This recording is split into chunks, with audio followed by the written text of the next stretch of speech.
Friends आज से आप लोगों के सीटेट पेपर 1 जो ईवीएस की क्लासेस है वो स्टार्ट है, जिसमें मैं आप लोगों के साथ में जो 3rd to 5th की एनसीईआरटी है इसको पूरा बेसिक से कवर अप कराने वाली हूँ। देखिए ये आपकी कंप्लीट सीरीज चलने वाली है, जिसमें कि हम लोग 3rd to 5th की एनसीईआरटी को पूरा अच्छी तरीके से कवर अप करने वाले हैं।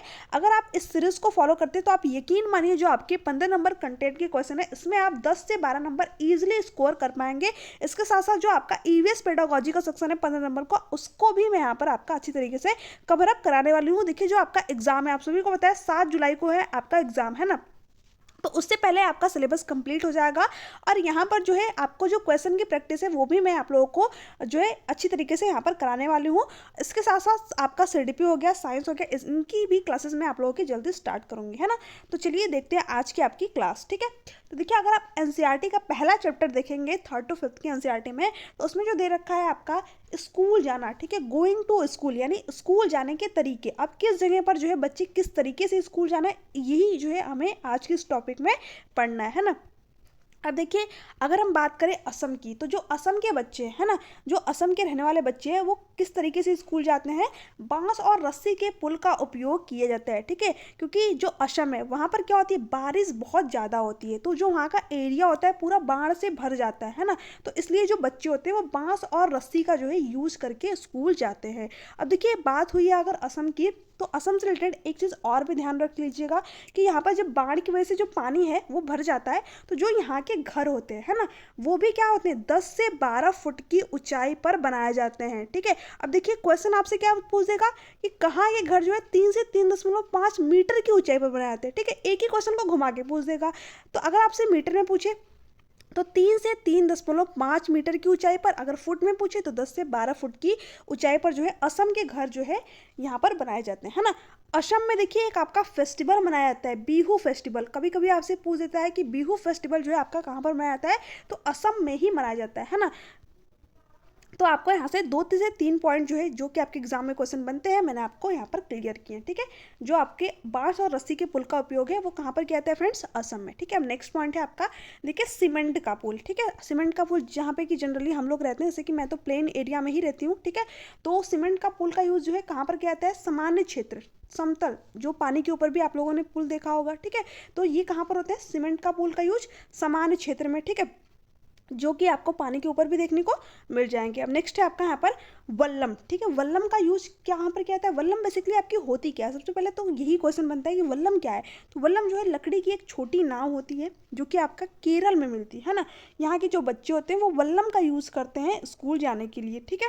ये क्या है आपकी वल्लम, ठीक है, जिसका यूज कहाँ पर किया जाता है, केरल में। कभी कभी आपसे पूछ लेता है कि वल्लम क्या होता है, तो वल्लम क्या होती है, लकड़ी की छोटी नाव होती है ना। तो आपका यहाँ पर देख सकते हैं आप, ठीक है। नेक्स्ट है आपका ऊंट गाड़ी। अब देखिए ऊंट गाड़ी का यूज जो है कहाँ पर किया जाता है, राजस्थान के अंदर, ठीक है। जो बच्चे होते हैं वो ऊंट गाड़ी का यूज करके राजस्थान में स्कूल जाते हैं, है ना। अब देखिए यहाँ पर यही चीज़ आपका बेसिकली दे रखा है कि किस जगह पर जो है कौन कौन सी चीज़ का यूज किया जाता है स्कूल जाने के लिए, है ना, क्योंकि बच्चे जो है अलग अलग जगहों से हैं, ठीक है। अब देखिए यहाँ पर आगे क्या दे रखा है, ट्रॉली। ट्रॉली का यूज जो है कहाँ पर किया जाता है, लद्दाख में, जिसको कोल्ड डिजर्ट के नाम से जानते हैं, ठीक है। ठंडा रेगिस्तान के नाम से किसे जानते हैं फ्रेंड्स, लद्दाख को, ठीक है। अब जो यहाँ के बच्चे होते हैं किसका यूज़ करते हैं, ट्रॉली का यूज़ करके यहाँ पर स्कूल जाते हैं। देखिए ये जो है आपका ट्रॉली, क्योंकि ये आपका कोल्ड डिजर्ट होता है तो पूरा एरिया क्या होता है, बर्फ़ से ढका होता है, तो इसलिए जो बच्चे होते हैं वो ट्रॉली का यूज़ करके यहाँ पर स्कूल जाते हैं, है ना। नेक्स्ट पॉइंट है अब आपका यहाँ पर बैलगाड़ी का यूज जो है कहाँ पर किया जाता है, जहाँ पर मैदानी इलाके होते हैं, गांव में जो है आपका बैलगाड़ी का यूज़ किया जाता है, ठीक है। अब देखिए रास्ते पथरीले और आसमान, ठीक है, रास्ते पथरीले और आसमान कहाँ पर आपको देखने को मिलते हैं, पहाड़ों, उत्तराखंड में, है ना। फ्लावर वैली, ठीक है, अगर आपसे पूछे कि फूलों की घाटी कहाँ पर पाई जाती है, तो उत्तराखंड में ही पाई जाती है, ठीक है। एक क्वेश्चन आपका यहाँ पर पूछा गया था कि जो फ्लावर वैली है वो कहाँ पर पाई जाती है, तो उत्तराखंड में। उत्तराखंड जो है बहुत ही अच्छी जगह है, मैं यहाँ पर गई हूँ, जो है अगर आपको पहाड़ ज़्यादा पसंद है, ठीक है, जो है फ्लावर वैली देखनी है तो आप जो है उत्तराखंड घूमिए, बहुत ही अच्छी जगह है यहाँ पर, ठीक है। तो फ्लावर वैली अगर आपसे पूछे तो उत्तराखंड आपका वहाँ पर राइट आंसर होगा, ठीक है। बहुत ही बेसिक से पॉइंट है, बट आपके एग्जाम के लिए जो है मोस्ट इंपॉर्टेंट है। जब यहाँ से क्वेश्चन बनेंगे ना तब आपको समझ में आएगा किस तरीके से जो है यहाँ से क्वेश्चन, अभी तो आपको लग रहा है कि बिल्कुल जो है बेसिक से पॉइंट है, बट इन्हीं टॉपिकों से आपका घुमा फिरा करके क्वेश्चन पूछ रखा है ना। अब देखिए नेक्स्ट आपका क्या पॉइंट है जो कि आपके एनसीईआरटी में दे रखा है, कौन सी सब्जी किस देश से आई है। ये भी आपका यहाँ पर इंपॉर्टेंट होता है, यहाँ से आपको 1 से 2 क्वेश्चन जो है देखने को जरूर मिलते हैं ना। कौन सी जो है सब्जी किस देश से आपकी आई हुई है। ठीक है, सबसे पहले हम बात करते हैं मिर्ची की। तो मिर्ची कहाँ से आई है फ्रेंड्स? हमारे यहाँ मिर्ची पुर्तगाल देश के व्यापारी दक्षिण अमेरिका से लाए थे। अब देखिए यहाँ पर आपके दो क्वेश्चन बनते हैं। पहला क्वेश्चन क्या हो गया कि मिर्ची जो है लाया कौन था? तो कौन लाया था? पुर्तगाल देश के व्यापारी लाए थे, है ना। मिर्ची कौन लाया था फ्रेंड्स? पुर्तगाल देश के व्यापारी। और लाया कहाँ से था इन्होंने? ठीक है, दक्षिण अमेरिका से लाया था। ठीक है, तो 2 पॉइंट आपके क्लियर हो गए यहाँ से। मिर्ची कहाँ से लाई गई थी? दक्षिण अमेरिका से। और लाया कौन था? पुर्तगाल देश के व्यापारी, है ना। अब देखिए अभ्यर्थियों को कंफ्यूजन कहाँ पर होती है, मैं वो भी आपको यहाँ पर बता देती हूँ। ऑप्शन में क्या दे देगा आपको? दक्षिण अफ्रीका। ठीक है, अमेरिका नहीं देगा आपको, दक्षिण अफ्रीका दे देगा, है ना। तो वहाँ पर क्या होता है, अभ्यर्थी ज़्यादातर क्वेश्चन में जो है दक्षिण अफ्रीका टिक कर देते हैं, बट वो ऑप्शन आपका गलत होता है ना। तो आपको ध्यान में रखना है, जहाँ से आपसे गलती हो सकती है वो भी पॉइंट मैंने आप लोगों को यहाँ पर बता दिया। मिर्ची के लिए आपको ध्यान रखना है दक्षिण अमेरिका, है ना। अब ये हमारे भारत में भी उगाई जाती है। ठीक है, नेक्स्ट है आपका यहाँ पर हमारे यहाँ भिंडी की अगर हम बात करें तो ये कहाँ से? ये दक्षिण अफ्रीका से। ठीक है, मैंने वहाँ पर अफ्रीका गलत लिख रखा था। ठीक है, भिंडी कहाँ से है आपकी? दक्षिण अफ्रीका से। ठीक है, तो ध्यान में रखना है। नेक्स्ट है आपका यहाँ पर गोभी मटर, जो है काफ़ी ज़्यादा लोगों का फेवरेट होता है, मेरा भी है। ठीक है, गोभी मटर जो है आपका कहाँ से आया फ्रेंड्स? यूरोप से, है ना।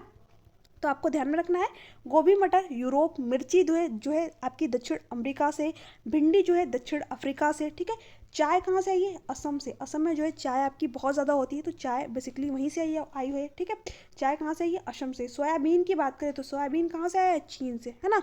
अब देखिए बीन जिसकी सब्जी बना कर खाई जाती है, ये कहाँ से आता है आपका? अमेरिका से आई है ना। इसके अलावा जो सारी चीज़ें हैं आपकी, ये कहाँ से आई हुई हैं? जैसे कि आपका बैगन हो गया, मूली हो गया, सेम हो गया, करेला हो गया, आम हो गया, संतरा हो गया, बेर हो गया, और क्या? केला, पालक, ठीक है, परवल, टिंडा, मेथी, ये सब कहाँ से आया फ्रेंड्स? भारत। ठीक है, अपने इंडिया में जो है ये सब उगाई जाती हैं। ठीक है, बेसिकली यही जो है आपके इंपॉर्टेंट थे, यहीं से जो है आपका क्वेश्चन बनता भी है कि ये सारी चीज़ें जो है आपको यहाँ पर ध्यान में रखनी है। इसके अलावा जो सारी चीज़ें वो इंडिया में। ठीक है, नेक्स्ट है आपका यहाँ पर बर्ड्स के बारे में। ठीक, पक्षियों के बारे में कुछ इंपॉर्टेंट चीज़ें हैं जहाँ से कि आपके एग्जाम में जो है क्वेश्चन बनते हैं। आप जो है प्रीवियस ईयर क्वेश्चन पर खुद उठा के देखिएगा कि यहाँ से आपके एग्जाम में क्वेश्चन बने हैं या फिर नहीं। मैं आप लोगों को क्वेश्चन भी कराऊंगी। ठीक है, अब देखिए यहाँ पर बर्ड्स के बारे में क्या दे रखा है। ज़्यादातर पक्षियों की आंखें उनके सिर के दोनों तरफ होती हैं। जो बर्ड्स होती हैं, है ना, उनकी जो आंखें होती हैं वो क्या होती हैं? उनके सिर के दोनों तरफ होती हैं। अभी मैं आप लोगों को यहाँ पर थोड़ा सा दिखा देती हूँ। देखिए जो बर्ड्स होती हैं, है ना, जो उनकी आंखें होती हैं ये क्या होती है? इनके सिर के ऊपर होती है ना। तो आपको ध्यान में रखना है। नेक्स्ट आपका पॉइंट क्या दे रखा है? पक्षी एक ही समय में 2 अलग अलग चीज़ों पर नज़र डाल लेते हैं। यानी देखिए जो इनकी आंखें होती हैं ये क्या होती है? इनके सिर के ऊपर होती हैं। ठीक है, एक आपकी आँख इधर होगी और दूसरी क्या होगी? इस साइड, जो कि आपको यहाँ पर दिख नहीं रहा होगा। तो ये क्या करती हैं? एक ही समय पर 2 अलग अलग चीज़ों को जो है देख सकती हैं, है ना। अब देखिए नेक्स्ट पॉइंट आपका क्या दे रखा है। जब ये सामने देखते हैं तब इनकी दोनों आंखें एक ही चीज़ पर होती है। अब देखिए यहाँ से आपकी क्वेश्चन पूछ लेगा कि जब बर्ड, जो पक्षियाँ होती हैं, जब वो सामने देखती है तो उनकी जो आंखें होती हैं क्या वो दोनों पर फोकस करती हैं या फिर किसी एक ही चीज़ पर फोकस कर पाती है? तो देखिए वो क्या करती है, जब वो सामने की तरफ देखती है, ठीक है, तो उनकी जो आंखें होती हैं वो एक ही चीज़ पर फोकस कर पाती हैं। इंपॉर्टेंट पॉइंट है यहाँ पर, ध्यान दीजिएगा। ठीक है, जब पक्षी सामने की तरफ देखती है तो वो एक ही चीज़ पर फोकस कर पाती है ना। नेक्स्ट आपका पॉइंट क्या दे रखा है? ज़्यादातर पक्षियों की पुतलियाँ जो हैं घूम नहीं सकती, वे अपनी गर्दन घुमाकर ही आसपास देखती हैं। अब देखिए जो बर्ड्स होती हैं, ठीक है, जो पक्षियाँ होती हैं, उनकी जो पुतली होती है ना वो क्या होती है? फिक्स्ड होती है, स्थायी होती है, इसलिए वो घूमती नहीं है उनकी पुतली। तो जैसे कि हम लोगों की जो आंखों की पुतलियाँ हैं वो क्या करती है? घूमती है। तो हम लोग जो है चीज़ों को ऐसे घुमा घुमा करके जो है अपनी आंखों की पुतलियाँ देख सकते हैं। बट ये क्या करती है? चीज़ों को देखने के लिए अपनी गर्दन को घुमाती है ना। इनकी जो पुतलियाँ होती हैं आंखों की वो फिक्स्ड होती है, घूमती नहीं। तो अगर आपने जो है बर्ड्स को देखा होगा तो वो जो अपनी गर्दन को हमेशा ऐसे हिलाती रहती हैं। ठीक है, तो क्यों हिलाती हैं? क्योंकि वो चीज़ों को देख नहीं पाती, उनको देखने के लिए जो है अपनी गर्दन को रोटेट करना पड़ता है। उनकी जो पुतलियाँ होती हैं वो स्थायी होती हैं, फिक्स्ड होती हैं, है ना। तो ये आपको पॉइंट ध्यान रखना है, पूछ लेता है आपके एग्जाम में, इंपॉर्टेंट पॉइंट है ना। नेक्स्ट है आपका यहाँ पर, पक्षी जब दोनों आंखें एक ही जगह पर केंद्रित करते हैं तो उन्हें चीज़ों की दूरी का एहसास होता है। ठीक है, जब अपनी दोनों आंखें एक ही जगह पर केंद्रित करेंगे तो जो उनके सामने चीज़ रखी हुई उसकी दूरी का जो है वो यहाँ पर उनको एहसास होता है ना। नेक्स्ट क्या दे रखा है, और जब अलग अलग चीज़ों पर केंद्रित करते हैं तो उनका देखने का दायरा बढ़ता है। अब देखिए क्वेश्चन पूछ लेगा आपसे, यहाँ पर क्या पूछेगा कि जब पक्षी अलग अलग चीज़ों को पर जो है अपना ध्यान केंद्रित करते हैं तो क्या होता है, उनकी देखने का जो दायरा है वो बढ़ता है ना। तो दोनों जो पक्षियों से रिलेटेड यहाँ पर पॉइंट दिए हैं आप सभी ने यहाँ पर मोस्ट इंपॉर्टेंट है, ध्यान में रखिएगा, ठीक है। तो आई होप कि आपके जो है सारे पॉइंट आपके यहाँ से क्लियर हो रहे होंगे, है ना। अब देखिए ये तो मतलब क्वेश्चन पता नहीं कितनी बार आपसे एग्जाम में पूछ रखा है कि जो चील होते हैं, ठीक है, बाज होता है और गिद्ध होता है, वो कितनी गुनी हमसे देख सकते हैं, हमसे 4 गुना अधिक ज़्यादा दूर से चीज़ों को देख सकते हैं, है ना। कहता है ना कि चील बाज गिद्ध जैसी आंखें होनी चाहिए, क्यों, क्योंकि हमसे ये 4 गुना अधिक दूर से जो है चीज़ों को देख पाते हैं, ठीक है। तो इंपॉर्टेंट पॉइंट है ये, आपका ध्यान रखिएगा, ठीक है। आपके एग्जाम में यहाँ से जो है 2 से 3 बार क्या मतलब बहुत बार क्वेश्चन बना हुआ है, ठीक है। तो अब देखिए यहाँ पर क्या दे रखा है, जो चीज़ हमें 2 मीटर की दूरी से दिखाई पड़ती है वो चीज़ ये पक्षी 8 मीटर की दूरी से देख लेते हैं। तो सिंपल सी बात है, ये हमसे 4 गुना अधिक देख पाते हैं, तो जो चीज़ हमें 2 मीटर से दिखाई देगी वो इन्हें 8 मीटर की दूरी से ही दिखाई दी जाएगी, ठीक है। तो यह पॉइंट आपका यहाँ पर ध्यान में रखना है। नेक्स्ट स्टेप आपका यहाँ पर, एक पक्षी की आंखें उसके सिर पर होती हैं और उनके सिर के दोनों तरफ छोटे छोटे छंद कान होते हैं, इन्हीं छेदों की मदद से पक्षी सुनते हैं, ठीक है। देखिए जो पक्षी होते हैं इनकी जो आंखें होती हैं वो तो मैंने आप लोगों को बता ही दी कि जो इनके सिर के ऊपर होती है, बट अगर आप देखेंगे तो इन्हीं के साइड में थोड़ा सा जो है यहाँ पर इनके छिद्र होते हैं, है ना, वही क्या होते हैं, इनके कान होते हैं, ठीक है। आपने अगर आप बर्ड्स को ध्यान से देखेंगे तो अब आपको यहाँ पर दिखाई देंगे, इसमें तो आपको दिख नहीं रहा होगा, बट देखिए यहाँ पर जो है आपका जो छोटा सा एक छिद्र टाइप का होता है वही क्या होते हैं, इनके कान होते हैं, जिसके थ्रू जो है चीज़ों को सुन पाते हैं, है ना। तो आज की इस क्लास में बस इतना ही, मिलते हैं आपसे नेक्स्ट क्लास में, ठीक है, जिसमें कि इसकी जो आगे की टॉपिक है आपके एनिमल्स के बारे में मैं आप लोगों को यहाँ पर डिस्कस करूँगी। बाकी देखिए अभी जो पक्षियों से बेसिक, ठीक है, जो बेसिक चीज़ें थी वो मैंने आप लोगों को बताई। इसके अलावा जो आपकी पक्षियाँ होती हैं जैसे कि कलचिड़ी हो गया, कौवा हो गया, कोयल हो गया, इन सारी चीज़ों के बारे में डिटेल में भी हम लोग पढ़ने वाले हैं। ऐसा नहीं कि आपका पक्षियों से रिलेटेड जितने भी चीज़ें थी वो खत्म हो गई, ठीक है, इनके बारे में भी हम लोग डिटेल में भी पढ़ेंगे, है ना। तो ये आपको जो है सारी चीज़ें नेक्स्ट वीडियो में मिलेंगी, और इन्हीं से रिलेटेड जो है हम प्रीवियस ईयर क्वेश्चन पर भी कर लेंगे, उसके बाद जो है आगे का टॉपिक हम लोग कवर करने वाले हैं ना।